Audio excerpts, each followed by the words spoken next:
Am cumpărat pomelo, așa se numește, parcă este o portocală cu gust mai neobișnuit.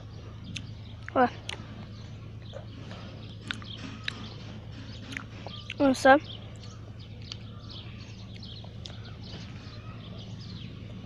merită.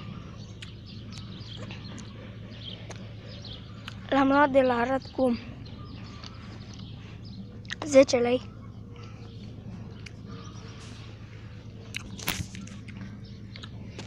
Și este foarte bun.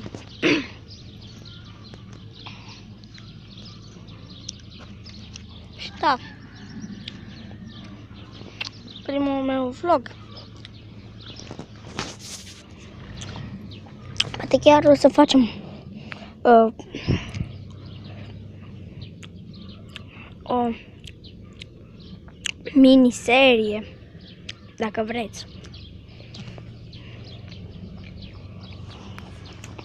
Scrieți în comentarii dacă vreți. Dar este foarte bun.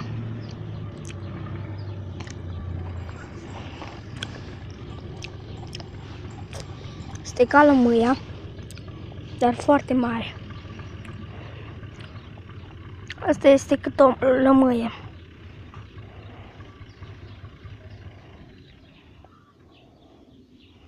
Este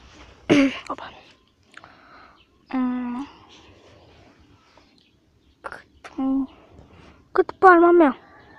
Mai mare decât palma mea. Da, cât palma mea este. Este foarte mare.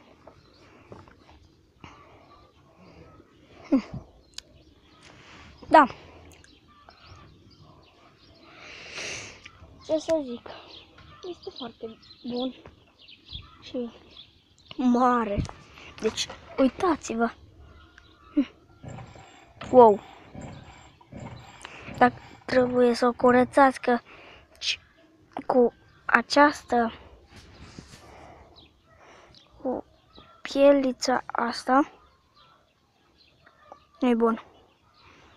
Are gust a lămâie ștearsă, parcă. Eu acum filmez cu telefonul și dacă vreți să continuăm seria,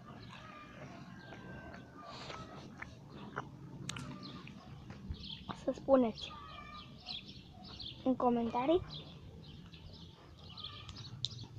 și să nu uitați să dați un like, share, subscribe.